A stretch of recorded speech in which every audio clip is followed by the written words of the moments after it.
السلام علیکم ورحمۃ اللہ وبرکاتہ دوستوں، میں ہوں سید شہاب، امید ہے سب خیریت سے ہوں گے۔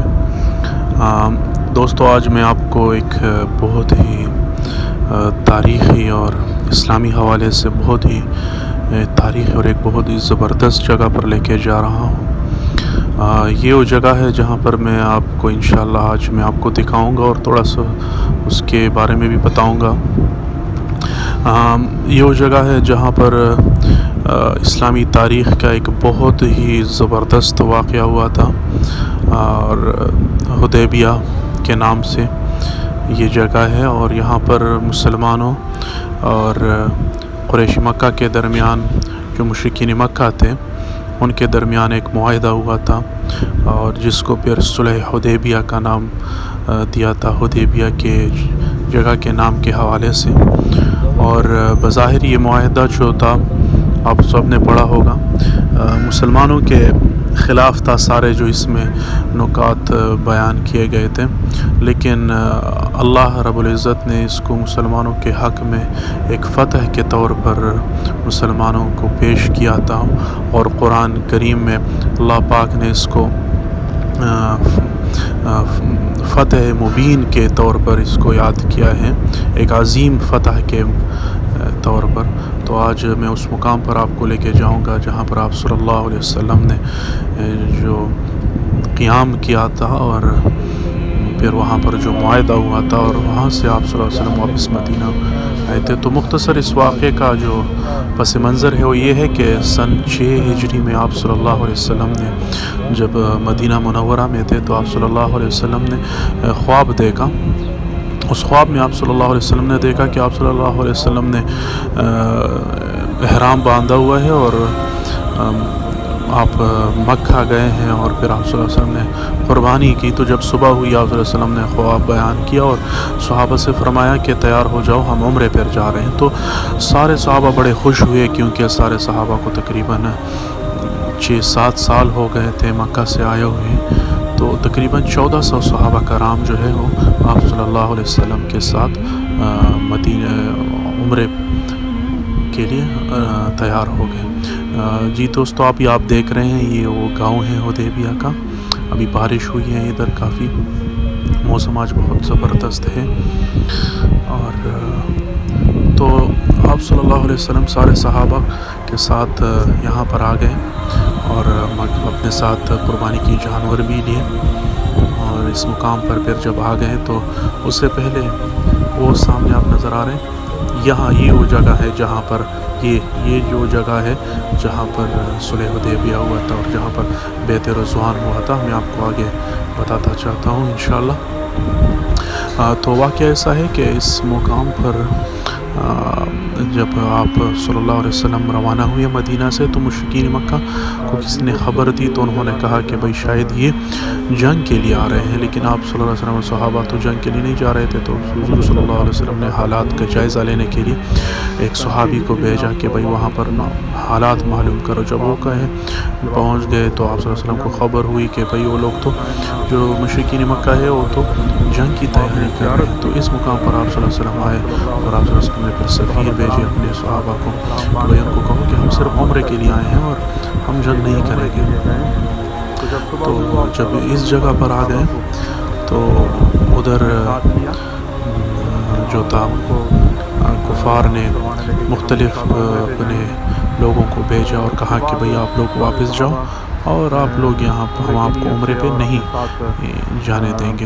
تو جو بھی کو مشرک آتا، کو کافر آتا، آپ صلی اللہ علیہ وسلم اس کو قائل کرتے۔ جب وہ واپس چلا جاتا تو مشرکین کو مشورہ دیتا کہ بھئی میرا مشورہ تو یہ ہے کہ آپ بھی حضور صلی اللہ علیہ وسلم کو اس کو عمرہ کی اجازت دے دیں، کیونکہ وہ لوگ خالص عمرے کی نیت سے آئے ہیں۔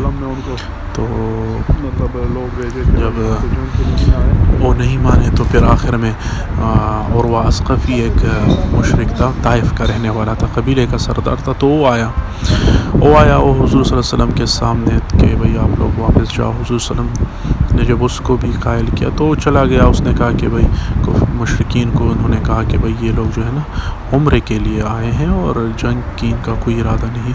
تو پھر آخر میں جب کفار کو پتہ چلا کہ بھئی یہ ہم اس طرح نہیں کر سکتے, پھر حضور صلی اللہ علیہ وسلم نے آخر میں حضرت عثمان غنی رضی اللہ تعالیٰ عنہ کو سفیر بنا کر بھیجا کہ آپ ان کو کچھ مشرکین مکہ کو بتا دیں کہ بھئی ہم صرف عمرے کے لیے آئے ہیں اور ہمارا جنگ کا کوئی ارادہ نہیں ہے. تو جب حضرت عثمان غنی رضی اللہ تعالیٰ عنہ مکہ چلے گئے اور وہاں پر بات چیت کی تو کفار نے ان کو قیدی بنا لیا. تو جب قیدی بنا لیا, خبر جب حضور صلی اللہ علیہ وسلم کے پاس پہنچ گئی تو آپ صلی اللہ علیہ وسلم نے سارے صحابہ کو ایک کیکر کا درخت تھا, جدھر آپ کی مسجد آپ دیکھ رہے ہیں یہاں پر ایک کیکر کا درخت تھا, یہاں پر آپ صلی اللہ علیہ وسلم بیٹھ گئے اور سارے صحابہ کو جمع کیا اور ان کو کہا کہ میرے ہاتھ پہ بیعت کرو کہ ہم تب تک یہاں سے نہیں جائیں گے جب تک ہم عثمان رضی اللہ تعالی عنہ کے خون کا بدلہ نہیں لیں گے, کیونکہ کسی نے افواہ پلائی تھی کہ عثمان غنی رضی اللہ تعالیٰ عنہ کو مکہ میں شہید کیا گیا ہے. تو اس جگہ پر جو آپ مسجد دیکھ رہے ہیں یہاں پر آپ صلی اللہ علیہ وسلم نے بیت رضوان کی, جس کو بیت رضوان بولتے ہیں, اور سارے صحابہ ایک ایک کر کے آ کے دوسرے کے ہاتھ پر بیت ہونے لگے. آخر میں آپ صلی اللہ علیہ وسلم نے اپنا دوسرا ہاتھ لے کے اور ایک ہاتھ لے کے کہ بھئی یہ ایک میرا ہاتھ ہے اور دوسرا حضرت عثمان رضی اللہ تعالیٰ عنہ کا ہاتھ ہے, اور کہا کہ اس پہ بیعت ہوئی. جب کفار کو یہ پتہ چلا تو بڑے ڈر گئے کہ بھئی, تو انہوں نے خبر بھیجی کہ نہیں عثمان جو ہے وہ عثمان رضی اللہ تعالیٰ عنہ شہید نہیں اور وہ زندہ ہے. تو پھر انہوں نے ایک بندے کو بھیجا, سہیل نام تھا اس کا, مشرک, کہ مسلمانوں سے معاہدہ کروں. اور پھر ادھر آ کے اس نے معاہدہ کیا.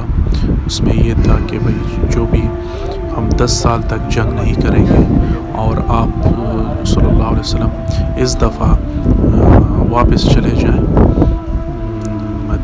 مدینہ, اور اگلے سال جو ہے نا آپ صلی اللہ علیہ وسلم پھر عمرے کے لیے آئیں.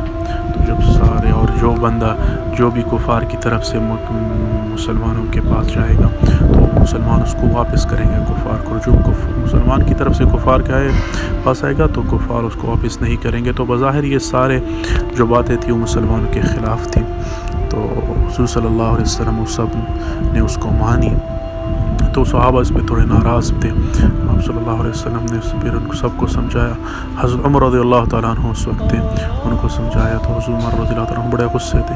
تو اس نے حضور صلی اللہ علیہ وسلم فرمایا کہ یا رسول اللہ علیہ وسلم کہ آپ اللہ کے سچے نبی نہیں ہیں. آپ صلی اللہ علیہ وسلم نے فرمایا کہ بے شک میں ہوں. تو پھر آپ نے کہا کہ یا رسول اللہ علیہ وسلم کیوں اسلام سچا دین نہیں ہے؟ تو آپ صلی اللہ علیہ وسلم سچا دین. تو پھر انہوں نے فرمایا کہ کیوں پھر ہم ان کی بات مانیں؟ حضور صلی اللہ علیہ وسلم نے فرمایا کہ بھئی عمر انشاءاللہ بات مانو, اسی میں خیر ہوگی. تو جب انہوں نے یہ معاہدہ کیا اور پھر اپنے سر منڈوا کے قربانی کے جانور ادھر ہی حدیبیہ کی جگہ پر, یہ جو آپ کو نظر آ رہے ادھر ہی انہوں نے پھر قربانی کے جانور ذبح کیے. اور جب واپس جانے لگے تو راستے میں ہی تھے کہ اللہ رب العزت نے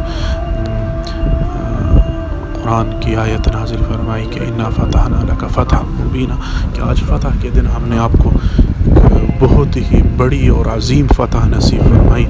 اور واقعی اس کے بعد مسلمانوں کی جو حالات تھے وہ انتہائی تیزی سے بدلنے لگے, اور مسلمانوں جو تھے انہوں نے آپ صلی اللہ علیہ وسلم نے دین کی تبلیغ شروع کی, اور دڑا دڑ جو قبیلے تھے وہ آپ صلی اللہ علیہ وسلم کے ساتھ مسلمان ہونے لگے اور مسلمانوں کے ساتھ اکٹھے ہونے لگے.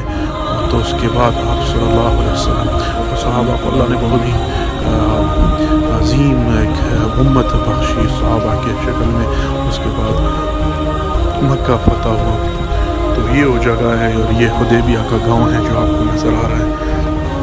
آج بارش بھی بہت ہوئی ہے ماشاءاللہ سے, اور بہت ہی پیارا موسم ہے. یہ حدیبیہ کا جو مقام ہے یہ مکہ سے جو ہے مکہ کے حدود سے تقریباً 2 کلومیٹر پہلے آتا ہے, 2-3 کلومیٹر. بیت اللہ سے تقریباً 10-11 کلومیٹر کے فاصلے پر یہ ہے. تو جو بھی حضرات جو بھی عمرے معتمرین اور حجاج کرام جب بھی آئے انشاءاللہ کوشش کرے کہ اس تاریخی اور پیاری جگہ پر لازمی اس کو زیارت کریں.